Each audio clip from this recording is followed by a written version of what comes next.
예, 안녕하세요. 원재입니다. 예, 오늘은 2019년 11월 초에 나왔던 저의 첫 수행 에세이 질문이 멈춰지면 스스로 답이 된다의 제목과 서문에 관해서 한번 이야기를 해볼 거예요. 보통 이제 책의 제목을 정할 적에 사람들은 이게 작가가 정한다고 생각할 수도 있는데 잘 모르시는 분들은 그렇게 생각하실 거예요. 그런데 이제 제가 알기로는 대부분의 경우 출판사가 정하는 걸로 알고 있습니다. 왜냐하면 그 책이 제목이 가지는 어떤 인상이 되게 크잖아요. 이 책 제목이 무엇인가에 따라서 딱 눈에 띌 수도 있고 한번 이게 뭐지 하고서 쓱 들춰볼 수도 있으니까. 근데 이제 작가가 생각하는 어떤 주요한 이제 원칙 같은 게 뭐 말하고 싶은 게 있겠지만은 이 책이란 것은 결국엔 이제 시장에 판매되는 물품이잖아요. 그런 측면에서 그 동향이나 시류 흐름을 잘 알고 있는 것은 제가 보기에도 출판사일 것 같아요. 그러니까 저 같은 경우도 그랬어요. 이제 제목을 제가 정한 게 아니라 출판사에서 제목을 가져와요. 이제 당신들 이제 출판 회의를 거치겠죠. 회의를 거쳐가지고 이 책의 제목은 무엇인데 1, 2, 3순위 이렇게 가져오는데 그렇게 해서 저도 이제 출판사에서 불광출판부에서 제목을 가져온 거를 제가 들어보고 작자와 출판부의 원만한 합의하에 이제 책 제목이 선정이 되는 거겠죠. 당시에 이제 첫 제목으로 뭔가를 가져왔어요. 저한테 전달해 왔는데 제가 그 제목은 절대로 안 된다고 거절을 했습니다. 말하기는 그렇고 하여튼 이제 그 다음에 이제 두 번째 제목으로 가져온 게 스스로 답이 되라라는 걸 사실은 가져오셨어요. 출판부에서. 그런데 스스로 답이 되라. 뭐 괜찮은데 너무 약간 붕 뜬 것 같은 느낌이 드는 거예요. 그러니까 뭔가 탁 답이 되라고 탁 무슨 숙제처럼 던져주긴 했는데 그래서 어떻게 하라는 거야? 라는 딱 의문이 들 수 있다고 생각을 했거든요. 어떻게 답이 되라는 거야? 라고 그런 앞에 어떤 전제 조건 같은 게 없는 것 같이 느껴져 가지고 제가 스스로 답이 되라가 너무 약간 뜬구름 잡는 소리처럼 들리기도 했어요. 제 입장에서는. 그래서 당시에 제가 이제 이거를 약간 고친 거예요. 그래서 제가 의견을 내 가지고 질문이 멈춰지면 스스로 답이 된다라고 하면은 어떻겠냐고 출판부에 의견을 전달했죠. 다시 이제 출판부 회의를 거쳐가지고 뭐 결국에는 이 제목이 선정이 되게 되었습니다. 사실은 그 전에 해민스님의 유명한 책이 있죠. 멈추면 비로소 보이는 것들. 그 책 제목이 상당히 좋아요.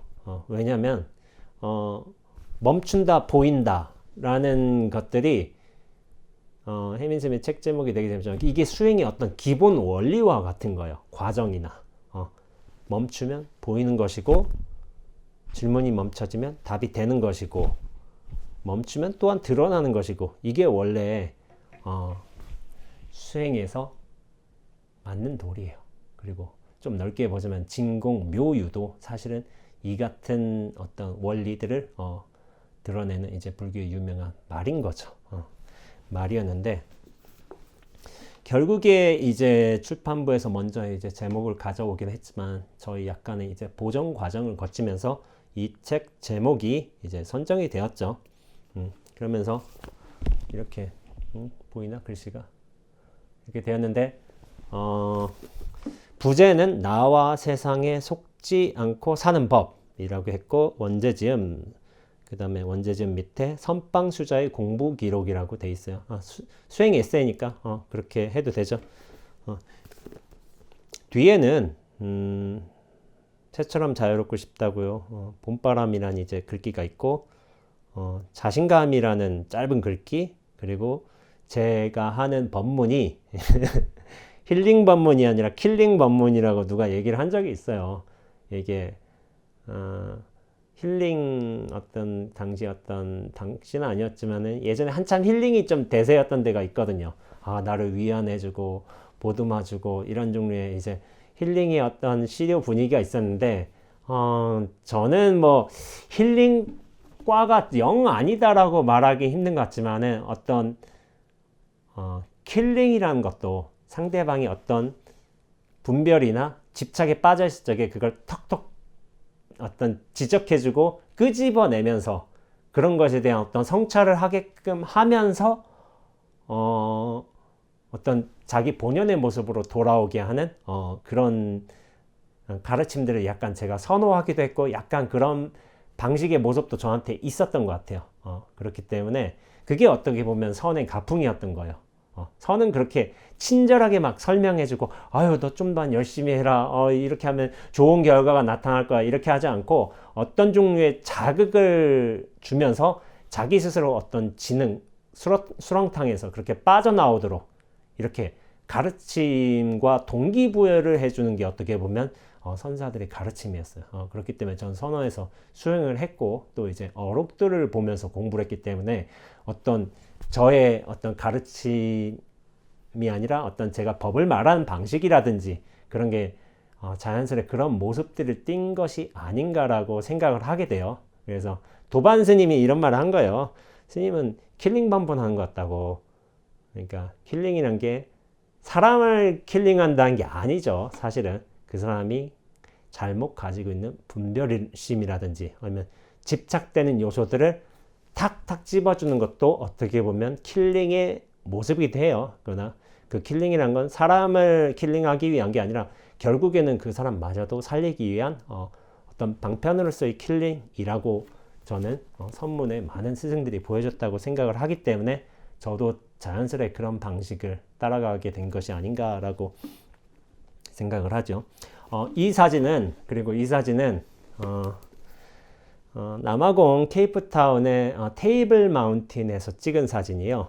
그때 되게 테이블 마운틴에 이제 바람이 엄청 많이 불고 있었는데 안개도 많이 끼고 구름이었죠. 근데 이제 거기서는 구름이었지만 제가 뒷모습 사진을 되게 좋아해요. 그래서 바위 위에다 카메라를 놓고서 바람이 많이 불어가지고 그냥 뒷모습 사진을 찍고 싶었는데 뭐 10초 뒤에 10장 찍는 그런 세팅이 있잖아요. 바위 위에 놓고서 제가 그냥 이제 바람이 많이 부니까 삿갓을 쓰고서 이제 찍고서 이렇게 가는데 두루막 이제 저고리도 잘 휘날리고 해가지고 굉장히 많이 찍었어요. 굉장히 많이 찍었는데 그 중에 한 장이 얻어 걸렸는데 결국에는 이 사진이 워낙 느낌이 좋아가지고 제 첫 책의 표지 사진이 되었던 거죠. 자, 그러면은 오늘은 이 책의 내용을 사실은 제가 하나하나 다뤄보겠다고 첫 영상에서 제가 소개를 했을 거예요. 제가 사실 수많은 글들을 썼는데 많은 글을 썼어요. 제가 지금부터 한 5년 전, 6년 전부터인 것 같아요. 서던에서 제가 안거를 하면서 이제 수자 생활로 하면서 살고 있지만은 동안거, 하안거 이렇게 마치고 나면 봄가을에는 생각보다 시간이 많거든요. 근데 이제 봄가을에 그냥 뭐 산철에 그냥 뭐 쉬어도 되고 정진해도 되지만은 뭐 특별하게 할 만한 게 없을까라고 할 적에 그때 당시에 제가 글이나 한번 써볼까라는 이제 생각을 좀 했던 것 같아요. 그래서 하루하루 이제 글을 써가다 보니까 그래서 글이 많이 모여가지고 또 그것들이 좀 이런저런 분들한테 약간 입소문이 나기 시작하면서 이제 여러분들이 좀 보셨던 것 같아요. 그리고 선방 수자 중에서 제가 알기로 글을 규칙적으로 고정적으로 쓰는 분이 없어요.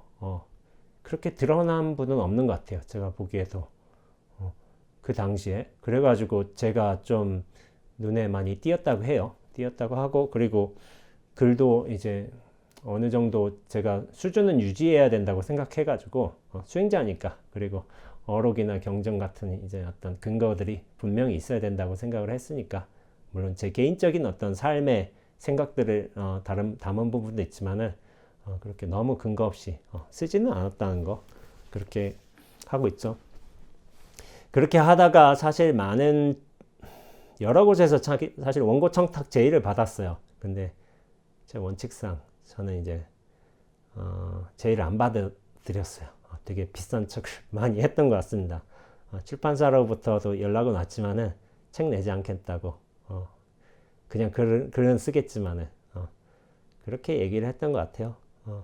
왜 그러냐면은 제 스스로 만족이 안 됐던 것 같아요.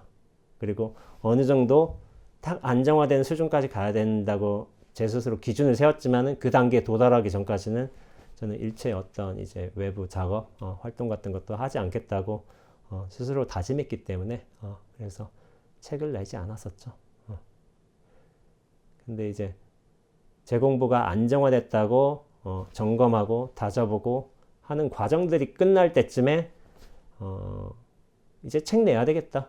책 내기로 결정했다. 그럼 뭐 어디서든 내면 되지. 뭐 내가 찾아서 내도 되고 이렇게 했지만 그 당시 이제 불광 출판부에서 주관님하고 이제 편집장님이 수도함에 찾아오셨어요. 그런 책을 내겠다고 생각한 지 며칠 안 지나서 그러니까 이것도 2년이면 2년인 거죠. 그래서 찾아오셔가지고 수도함에 그때 차 마시면서 긍정적으로 고려해 보겠다고 해서 아는 이제 사형 스님 중에 책을 내신 많이 내신 분이 계세요. 이제 원철 스님이라고 워낙 이제 필력가이시고 또 이제 문장가신데 스님과 상담을 해가지고 결국에 책을 내기로 결정했던 거죠. 원고는 굉장히 많이 넘겼어요. 몇 권 더 나올 겁니다. 이 한 권만이 아닌 거예요. 제가 쓴 글들이 엄청 많아요. 5, 6년 전부터 제가 뭐 짧게 그냥 좀 약간 너무 약간 서품 같은 글까지 합치자면 한 500개 정도가 있었던 것 같아요. 그 중에 이제 몇백 개를 추렸으니까 나중에 책으로 나오게 되겠죠. 그래도 오늘 그 첫 책 질문이 멈춰지면 스스로 답이 된다에 관해서 한번 얘기를 해보죠. 여기 작가 소개 같은 경우 제가 썼어요. 세상의 가짜 같다 삶에 대한 의문이 많았다라고 했는데 이거는 나중에 제가 적당한 때 한번 얘기를 한번 썰을 한번 풀어볼 때가 있을 겁니다. 오늘은 그냥 넘기기로 하고 서문에 관해서 얘기를 하죠. 서문을 도 제가 썼죠. 제가 썼는데 얼마 전에 써니즈라는 영상 채널에서 써니즈 오디오에서 이 서문을 읽었어요. 써니즈 그 대표분께서 읽어가지고 그렇지만은 굉장히 그분도 이제 좋다고 생각하셨나 봐요. 그래서 서문만 그렇게 딱 읽어주셨더라고요.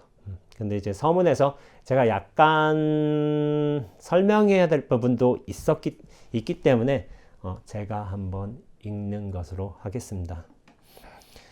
사랑과 세상은 이미 그대로 답입니다. 제가 존경하는 한 어른 스님께서는 중놀이라는 말을 자주 언급하셨습니다. 말씀하시는 맥락에선 수행자로서의 삶이나 스님으로서의 노릇을 뜻합니다.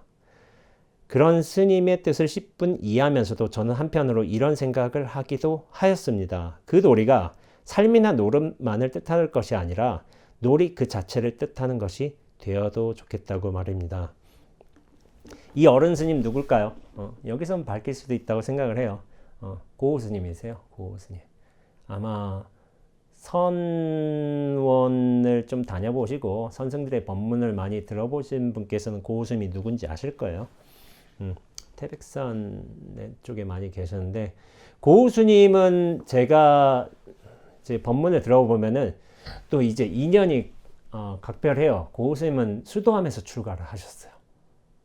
수도함에.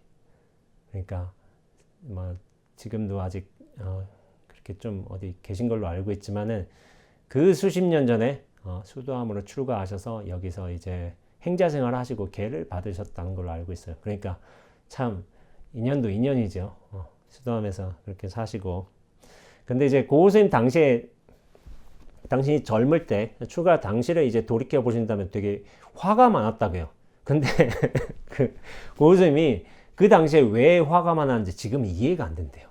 이해가 안 되는데 그 당시에 굉장히 화가 많아가지고 분노도 많고 그런 이제 굉장히 좀 마음 동요가 심하셨겠죠. 심하셨는데 그 고우 스님이 출가하실 당시에 아마 저희 노장님께서 69년, 70년 뭐 이쯤에 불사를 하셨는데 아마 고우시면 그 전이실 거예요. 노장님 불사하시기 전에. 그런데 이제 이렇게 출가사가 이제 수도암이다 보니까 그래서 이제 좀 노장님하고도 좀 각별한 인연이 됐고, 이제 노장님께서도 저희 은사 스님께서도 고우스님을 참 아껴 하셨던 것 같아요. 고우스님 물론 이제 지금에는 이제 종단의 어른 스님으로 당연히 들어가시지만은 저희 이제 노장님 같은 경우에는 어떤 성철 스님과 향곡 스님, 그 어른 시대에 제일 이제 마지막 어르신이셨거든요. 그러니까 그 다음 세대의 어르신들하고 달라요. 나이 차도 있고 그렇기 때문에 그 다음 세대의 어르신이 지금의 이제 조계종 종정이신 아마 진재 스님이 제일 아마 선두에 서시고, 저희 노장님 같은 경우는 성철 스님과 향곡 스님, 청담 스님 그쪽 어른 세대의 제일 마지막 스님으로 그렇게 보통 분류가 되세요. 분류가 되시는데, 고우 스님, 저는 개인적으로 고우 스님을 존경해 가지고 중놀이란 말을 참 인상 깊게 들었습니다. 근데 그 놀이가 사실은 중놀이를 많이 말씀하셨는데, 그게 사실은 수행자의 삶 아니면 수행자의 역할, 그런 의미로 좀 사용하셨어요. 근데 이제 저는 거기에 약간 의문을 제기한 거죠.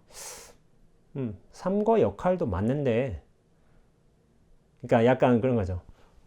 중대에서 중으로 놀면 안 되나? 이런 생각을 한 거죠.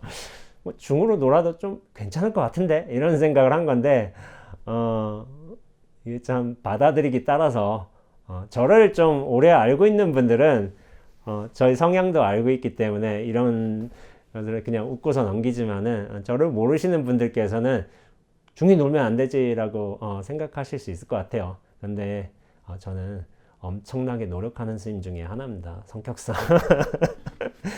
그냥 놀진 않아요. 어떤 면에서 굉장히 좀 까다롭기도 하고 되게 철저하기도 해요. 수행도 굉장히 열심히 했다고 생각하고 있고. 근데 이제 그 수행 열심히 했다고 뭐 무게 잡고서 뭐 인상 찡그려야지만 수행 열심히 하는 건가요? 그 마음을 잘 유지하는 게 사실은 수행을 열심히 하는 건데, 이렇게 표정으로 볼 게 아니죠. 외향으로.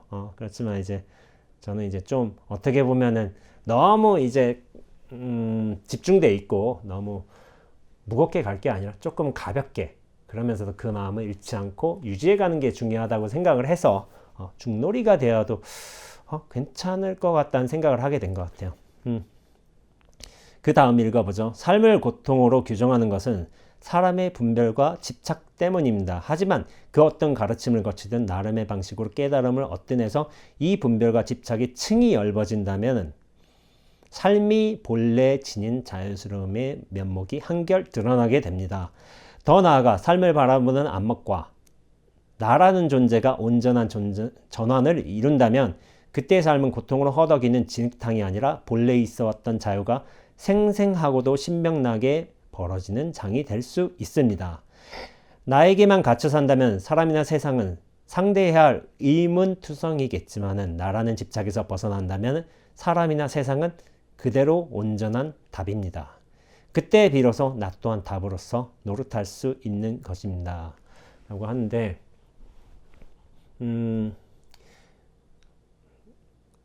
제가 사실은 이제 여러분들을 만나면서 또 이제 강연 같은 것을 하면서 되게 중점적으로 말하는 요소가 있는데, 눈앞과 노릇이에요. 여기서 이제 그 노릇이란 말이 이제 나왔죠. 나왔는데, 노릇이, 나의 노릇이란 거예요. 나의 노릇은. 예전에는 이제 내가 중심이다. 내가 주인이다. 이런 생각을 많이 하게 되지만은, 나 또한 노릇의 한 모습인 거예요. 근데 노릇은 나만 하는 게 아니에요. 여러 가지가 다 하고 있어요. 좀 바람도 노릇하고 있고, 뭐 이런 단주 같은 것도 굴러가면서 노릇하고 있고, 소리 내는 노릇도 하고 있죠. 탁탁 탁탁 이렇게 소리도 내고 있고, 나만 노릇하는 게 아니라 이 전체가 노릇하는 모습을 좀 분명하게 확인을 해야죠. 확인을 해야 되는데, 그런데 이제 어떤 가르침을 거치든 이 분별과 집착의 층이 넓어진다면 사실은 이 어떤 가르침이란 게 제가 저는 선언에서 정진을 한 납자지만 수자지만은 저는 이제 가나선을 또 참고를 했지만은 이런 방식만을 통해서 의식이 깨어나는지 하면 깨달음을 도달한다든지라고 생각하지는 않아요. 세상에 수많은 여러 수행법이 있어요. 그리고 그 자기의 어떤 성품이나 인연과 맞는 수행법도 저는 좀 있다고 생각을 해요. 그러니까 가나선이 저는 최고라고 생각하지 않아요. 자기의 인연에 맞는다면 가나선이 최고의 수행법이 될 수도 있겠지만 누구한테는 이게 절수행이 될 수도 있거든요. 나의 어떤 방편법과 특성과 잘 맞아 떨어진다면은 어떤 절이라는 게 이제 몸을 낮춘다는 의미뿐만이 아니라 그 생각을 내려놓는다는 의미도 있거든요. 절이라는 게 이런 규칙적인 반복 행위를 통해서 그러면서 선정에 절 선정에 들어가는 경우도 있고 연보를 통해서 또 이제 선정에 들어가는 경우도 있어요. 각자의 어떤 인연마다 수행하는 방식이 다른 것이지 어떤 것이 높다, 낮다, 좋다, 나쁘다 이렇게 얘기할 수 있는 건 아닌 것 같고 자기의 어떤 인연법을 잘 살펴보는 게 좋을 것 같아요. 심지어 이제 어떤 특별한 수행을 거치지 않아도 어떤 사유만으로도 분명히 어떤 종류의 안목이 열릴 수 있어요. 그러니까 뭐 우리가 요즘에 이제 유튜브에서 자주 언급되는 조사선이라고 해서 법문, 법에 대한 이야기를 골똘하게 참고해 가면서 이렇게 안목으로도 열릴 수 있기 때문에 그것도 분명히 가능하다고 생각을 합니다. 왜냐면 그 일심이 그 법에 대한 의문이 계속 이어지면서 어느 이제 보는 순간, 이제 듣는 순간 경계가 탁 열리는 거겠죠. 그런데 이 나에 대한 집착을 분별과 집착의 가장 중심은 나예요, 나. 이 나가 결국에 중심이죠. 그런데 삶을 바라보는 안목이 나란 존재에서 이 전체로 확장이 되는 거예요. 그럼 전체의 시선을 얻게 됩니다. 이 전체의 시선을 얻게 되는 것을 제가 이제 뭐 눈앞을 본다, 눈앞을 산다 이런 말로 표현하기도 해요. 결국 그래서 이제 눈앞과 노릇인데 나란 이 몸뚱어리, 생각 이런 협소한 중심에서 벗어나서 전체의 한목을 확 얻는 거예요. 얻게 되면은 온전한 전환을 이룬다면은 이 삶이 더 이상은 고통의 진흙탕이 아니라 본래 있던 자유의 생생한 장이 된다고 제가 설명을 했네요. 원래 나로서 살 땐 세상이 의문투성이지만은 나란 집착에서 벗어난다면 세상이나 사람은 그대로 온전한 답입니다. 굉장히 이거 세게 썼어요. 제가 볼 적에. 참, 저 이거 서문 보면서 되게 웃겼어요. 야, 엄청 세게 나가네. 사실은 그런 생각을 한 거예요. 물론 이제 원재라는 사람이, 물론 이제 저라는 사람이 쓴 건데, 엄청 세게 나갔네. 왜냐면 단언하듯 나갔어요. 단언하듯. 근데 이 단언하듯 나간 게, 좀 필요하기도 했던 것 같아요. 저는 이제 지금 이 영상을 보시는 분들께서는 저의 어떤 글이나 어떤 강연 같은 것을 많이 보셨을 거라고 생각을 하지만은 저를 모르시는 분들이 사실 되게 많았거든요. 책 낼 당시만 해도. 왜냐하면 저는 그냥 페이스북이나 블로그 같은 데 글만 쓰고 뭐 별로 뭐 나서지도 않고 그냥 조용하게 살았는데 그렇기 때문에 근데 책이란 걸 낸다면은 결국에 책은 널리 퍼져야 되는 게 맞잖아요. 그냥 책을 낸 것 자체가 중요한 의미는 아니잖아요. 책을 찍었으면 많은 사람들이 보고 거기에 어떤 종류의 생각을 바꾸고 감화를 얻는다든지 하는 게 당연한 것이기에 그래서 책은 널리 퍼지는 게 맞는 거예요. 기왕 책을 냈으면은. 근데 이제 제가 지명도가 없다 보니까 어떤 의미에서 좀 강하게 쓴 거예요. 서문을. 인상적이게. 그래서 서문 보면서도 제가 이제 얘 세네. 얘라고 느끼기도 해요. 언제 얘 세네 하고서 이제 웃는 거예요. 저도 보면서.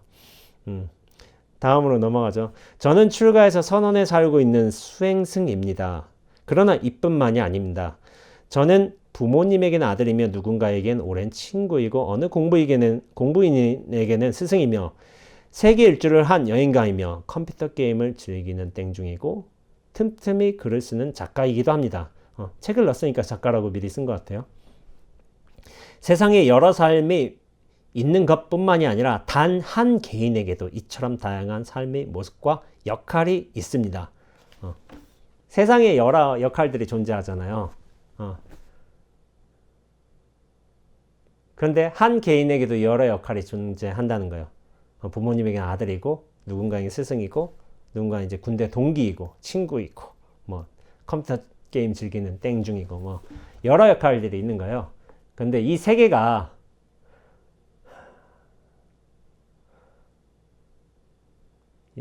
어떻게 보면 여러 개인이 모여서 라고 할 수 있지만은 어떻게 보면 한 마음이 이렇게 표현되는 드러나는 모습일 수도 있겠죠. 그렇기 때문에 세상에 여러 역할만 있는 것이 아니라 이 세상이 어떤 하나의 커다란 마음이라면은 이 마음 안에서 여러 역할들도 있는 거예요. 한 개인만 여러 개인이 모여서 여러 역할만 하는 것만 아니죠.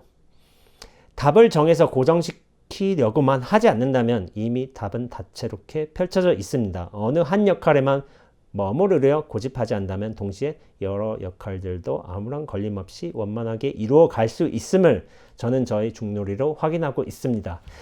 이랬던 것 같아요. 저는 이제 처음에 출가해서는 굉장히 수자로서의 자부심이 되게 셌던 것 같아요.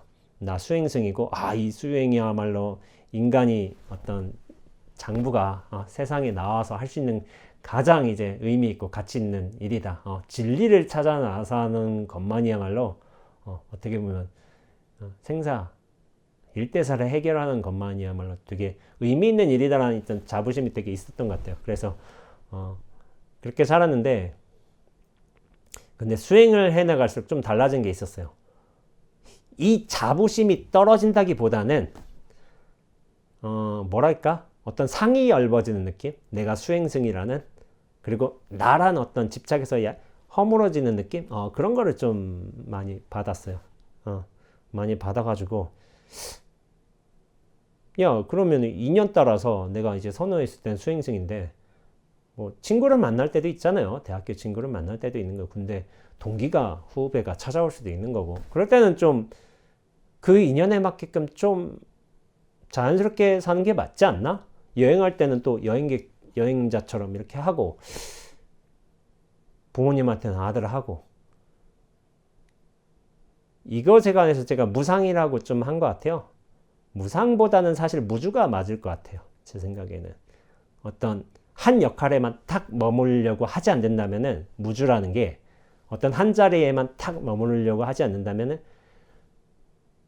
우리 이 자리에 대한 의미 규정은 인연처마다 다르잖아요. 만나는 사람마다, 상황마다. 그렇기 때문에 오히려 다양한 자리의 역할을 할 수 있다고 생각을 해요. 무주라는 게 이제 단어를 딱 잘라서 얘기하자면 무. 애초에 규정할 게 없다는 게 무고, 주라고 한다면은 애초에 규정할 자리가 없다면은 그 어느 데서든 머무를 수 있을 주가 되는 거예요. 무주. 머무르지 않는다는 어떤 협소한 의미에서가 아니라 머무를 데 없음, 그 어느 자리에서도 머물 수 있음. 어떻게 보면 이런 식으로도 해석을 할 수 있을 것 같아요. 중놀이라는 거는 그렇기 때문에 이제 어느 한 역할, 수자로서의 수행승으로서의 역할뿐만 아니라 누군가한테는 어떤 사장님한테는 사제이고, 누군가한테는 도반이기도 하고, 다양한 역할도 할 수 있다고 생각을 하는 거죠. 다음에 고정된 실체란 없습니다. 실체화라는 망념의 감옥에서 벗어날 수만 있다면, 나로 향한 편중된 집착에서 벗어날 수만 있다면, 그렇게 그릇된 질문에서 벗어날 수만 있다면 세상과 사람은 이미 그대로 답입니다. 엄숙한 분위기가 서려 보이는 절도, 치열한 수행의 열의가 가득해 보이는 선원도, 수많은 답들이 즐겁게 어우러지는 삶의 공간이며 어찌 보면 즐거운 놀이터입니다. 질문한다면 고민이겠지만 답이기에 누리는 것입니다. 답은 펼쳐진 것이고, 확인하는 것이고, 누리는 것이고, 써먹는 것입니다. 제가 절에 살고 있잖아요. 근데 이제 약간 이제 절에 관해서 잘 모르시는 분들은 이런 생각을 하시는 것 같아요. 스님들 좀 어렵고, 저 스님들이 이제 생사의 진리를 구하기 위해서 이렇게 절집에 들어선 분들인데 뭔가 좀 다른 사람일 것 같고 이렇게 그렇게 생각하시는 분들도 있는 것 같아요. 심지어는 뭐 제가 잘 모르시는 분들은 제가 계곡에서 방망이 치면서 빨래하는 줄 알고 있어요. 근데 우리도 세탁기 써요. 드럼 세탁기도 있고 다리미도 있고 그리고 뭐 지금이야 뭐 별스러운 건 아니지만 스님들이 세상과 단절해서 사는 게 아니라 예전엔 신문을 보지 못한다는 이제 청규 같은 게 있었어요. 선언에도. 그러나 지금은 이제 전 국민이 스마트폰을 보는 시대에 신문을 보지 않는다, 글자를 읽지 않는다, 이런 청규가 더 이상 의미가 없어진 것 같아요. 그리고 반드시 보지 않아야 되는 게 또 수행자의 자세이냐, 이것에 대한 또 생각도 또 남다른 것 같고, 왜냐하면 시절과 너무 동떨어져 살 필요가 있는가, 어느 정도는 이제 교류하면서 살 필요도 있지 않냐는 게 지금 스님들의 대중의 의견인 것 같고, 예전처럼 분리되어서 속세와 단절되어서 사는 것만이 목적은 아닌 것 같아요. 목적은 아니지만은 이런 절 같은 데가 되게 엄숙한 분위기라고 제가 여기 표현을 했는데 절도 결국에는 스님들이 사는 데예요. 저도 어떻게 보면 일반인, 현 시대를 살아가고 있는 일반인 중에 한 명이고, 또한 치열한 이제 수행의 열기가 가득해 보이는 선원도, 사실은 선원은 많은 분들한테 이제 좀 공개되지 않은 곳이죠. 스님들이 어떻게 수행하는지는 잘 안 보여요. 물론 이제 다큐멘터리나 이제 몇몇 영상들, 어떤 기록들 같은 경우를 통해서 스님들이 이렇게 사는구나 하는 걸 보이는 것도 있어요. 2008년에 제가 백담사 묵음선에 살 적에 그때 KBS에서 백담사 묵음선언이라는 다큐멘터리가 제작된 적이 있어요. 하한거 동한거 이렇게 제작돼가지고 나중에 그 2009년도 아마 초팔 즈음에서 그게 아마 방영이 된 것 같아요. 굉장히 많이 인기를 끌었어요. 실제 저희들 사는 모습 그대로를 찍었습니다. 그리고 지금 갓 출가한 젊은 스님들 몇 스님을 주 인터뷰 대상으로 해가지고 당시 저는 이제 1학년이 아니었기 때문에 2학년이었기 때문에 인터뷰 대상자는 아니었고, 근데 이제 이 선원에 살면서도 스님들끼리 이제 사실은 여러 일들이 엄청나게 벌어져요. 막 수행만 하고 수행을 골몰하고 진리를 찾고 막 딴 생각, 딴 말 안 하고 그러진 않아요. 우리도 사람이기 때문에 여러 이제 장난도 치고 어떤 세상에 대한 의견도 나누고 어떻게 보면 그러다 좀 다투기도 하고 그래요. 그렇지만은 이렇게 선언도 보면은 재미없을 거라고 생각하시는 분들도 계신 것 같아요. 그러나 선언 실제로 지내다 보면은 재미난 일도 많이 일어나고 있습니다. 제가 그 중에 몇 가지 정도는 어떻게 보면 글로 쓰기도 했고 오시는 분들을 통해서 얘기하기도 해요. 근데 이제 그런 게 있어요. 나란 실체, 내가 여기 있다, 나에 대한 상을 이렇게 고정시킬수록 어떻게 보면 고통은 되게 심해요.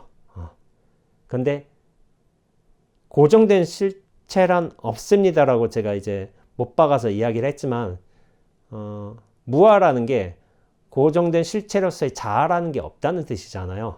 사실 이 나라는 게 근거를 둘 만한 그런 게 없다라는 거를 스스로 확연하게 깨닫고서 이렇게 자아 집중에 대한 어떤 그런 층이 넓어진다면은 자유의 면목이 그러니까 눈앞이 슬슬 드러나게 돼 있어요. 그러니까 간혹 이런 말을 해요. 제가 이런 표현을 하기도 하는데, 나란 시체화가 강할수록 이 눈앞은 안 보여요. 많은 분들이 제가 눈앞 그렇게 하는데 도대체 그 눈앞이 뭐냐고 이렇게 물어보는 경우도 많이 있어요. 얼마 전에 김천의 어떤 카페에 가서도 제가 눈앞이란 말을 굉장히 많이 썼는데, 스님 저는 이 눈앞이 뭔지 모르겠어요. 왜 이런 말을 쓰셨는지 그런 말을 한 적이 있어요. 근데 그렇게 얘기를 했어요. 나란 집중도와 나란 어떤 실체화가 강할수록 이 눈앞은 약간 이제 나누기 면이 있어요. 100의 나눔이. 나가 95라면은 눈앞은 5 정도의 어떤 비율을 가지고 있는 거예요. 나에 대한 집중도가 강할수록 이 실체화가 아주 강하게 믿을 수 있도록 이 눈앞은 보이지 않아요. 근데 어떤 수행을 통해서든 어떤 가르침을 통해서든 이 나라는 집중도가 쓱 넓어지면은 그만큼 눈앞도 쓱 올라가게 돼 있어요. 그러다가 어느 한순간 어떤 뭐 경계 체험이라든지 뭐 어떤 생각의 전환이라든지 해가지고 눈앞이 툭툭 튀어오를 때가 있어요. 나라는 위치가 탁 가라앉고 툭 튀어오르고 그때서야 전체에 대한 어떤 감을 잡는 거예요. 눈앞에 대한 감을. 근데 이 집중도가 강하면은, 나에 대한 집중도가 강하면은 이 눈앞은 절대로 좀 생각으로서 좀 가닿지가 않는 거예요. 이게 뭔지. 근데 제가 아는 분께서도 제가 이제 눈앞 김거사님, 김 선생님이라고 표현을 하는데 그분께서도 저랑 왕래한 지 몇 년 되시고 난 다음에 제가 이렇게 계속 얘기를 하니까 원재 선생님이 저 눈앞을 계속 얘기하는데 그렇게 계속 듣다가 바뀌는 경우가 있어요.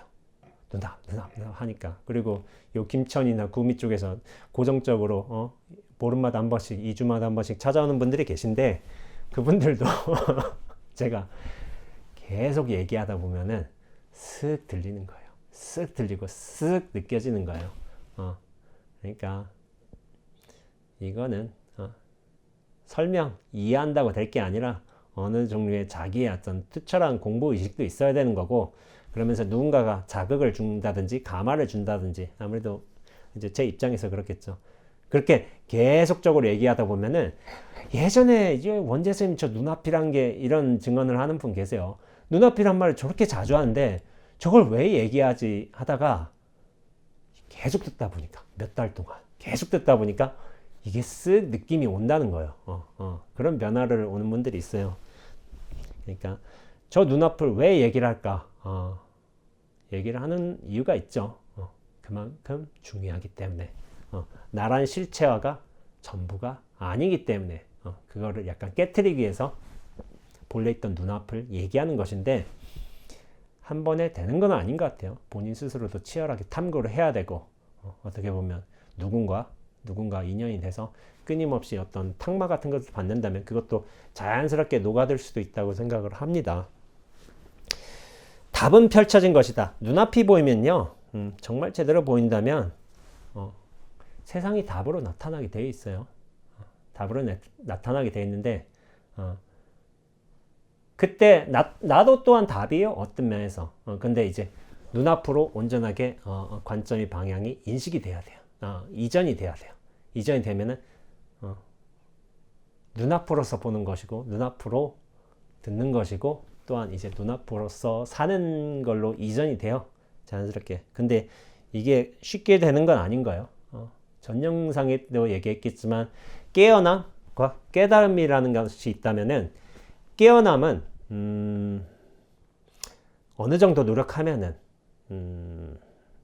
올 수 있어요. 근데 이 깨어남이 절대로 공부의 끝은 아니에요. 이 깨달음으로 가야지만 어떻게 보면 삶이 온전해지는 것이고, 순간순간마다의 어떤 경계가 되게 진실해지는 것으로 가요. 근데 이것이 굉장히 어떤 숙달 과정, 우리가 이제 점수라고 표현하기도 하고 뭐 보림이라고 표현을 하기도 하는데, 그런 과정을 오래 거쳐야지만 어떻게 보면 깨달음의 삶으로서, 진실된 삶으로서 온전한 삶을 살아갈 수 있는 거죠. 근데 이게 절대로 깨어남 하나 가지고는 쉽게 이루어지진 않는다. 수많은 수행과 시행착오와 노력, 그리고 그 본심을 잃지 않으려는 자세, 수행 열의 같은 것도 필요해요. 그런 것들이 오랫동안 계속돼야 돼요. 계속돼야 되는 것이고, 전 저번에 말씀드린 것도 같은데, 저는 생각해보면 깨어남의 일은 되게 오래됐어요. 이미 10대 때부터 벌어지고 있었으니까. 근데 의도하든 의도하지 않았든 간에, 근데 이제 깨어남을 살면은 깨어남의 경험들이 즐겁지는 않아요. 고통스러운 거예요. 왜냐면 현실과 분리가 되기 때문에. 제가 탈각이라는 표현을 하게 됐는데, 이 세상에서 벗어나게 돼요, 약간. 그래가지고 되게 좀 고통스러운 삶을, 제가 20대 초반에도 그랬고, 굉장히 괴로웠던 삶을 살았던 그런 기억들이 많죠. 근데 이제 지금은 뭐, 아이고, 저런 과정이 필요했겠구나라고 그냥 이제 생각을 하죠.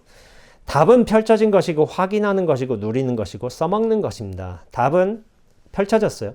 이미. 그러면서 내가 어떤 인연 따라 확인하는 거예요. 그러면서 답이기에 누리는 거예요.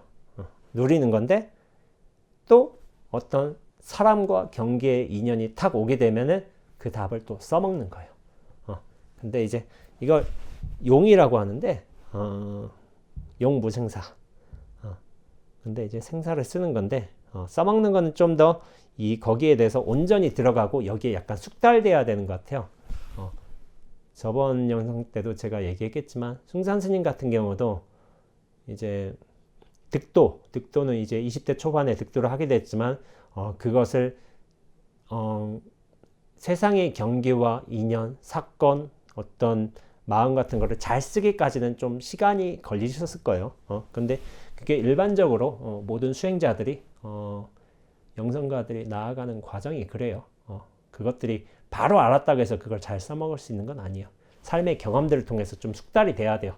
다져져야 되고 익혀져야 되고 방편도 잘 익혀야 되는 거죠. 마지막 이제 문장이에요. 거의 답은 구하는 것이 아닙니다. 단지 잘못된 질문이 멈춰지는 것입니다. 그럴 때 답으로서 살게 되는 것입니다.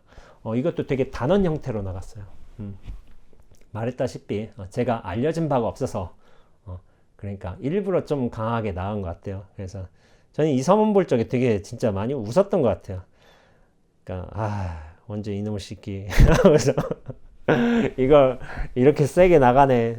그러니까 보시고서 이 서문을 들으시고서 뭐 그냥 저렇구나 하는 분이 계실 수 있겠지만 오히려 아는 분들일수록 이것이 굉장히 센 서문이란 걸 아시게 되는 거예요. 강한 거예요. 되게 강한데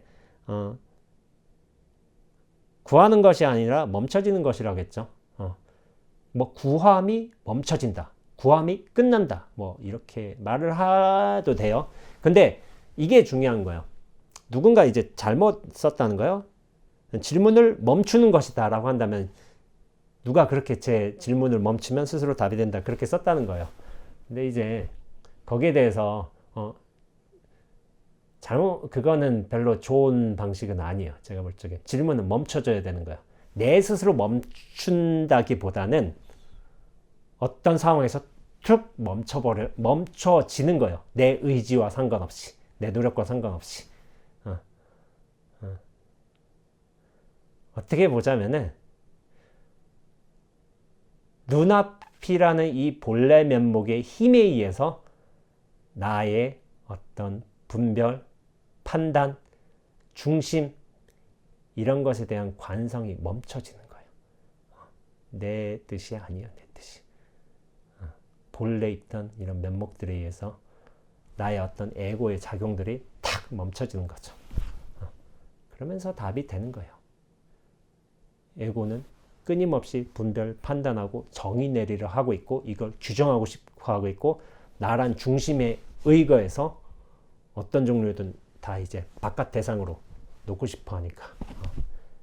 근데 그런 과정들이 제대로 멈춰진다면은 사실 나뿐만이 아니라 세상에 있는 그 모든 상황들이며 사람들이며 일들도 진실된 모습으로 드러나게 되어 있는 것이죠.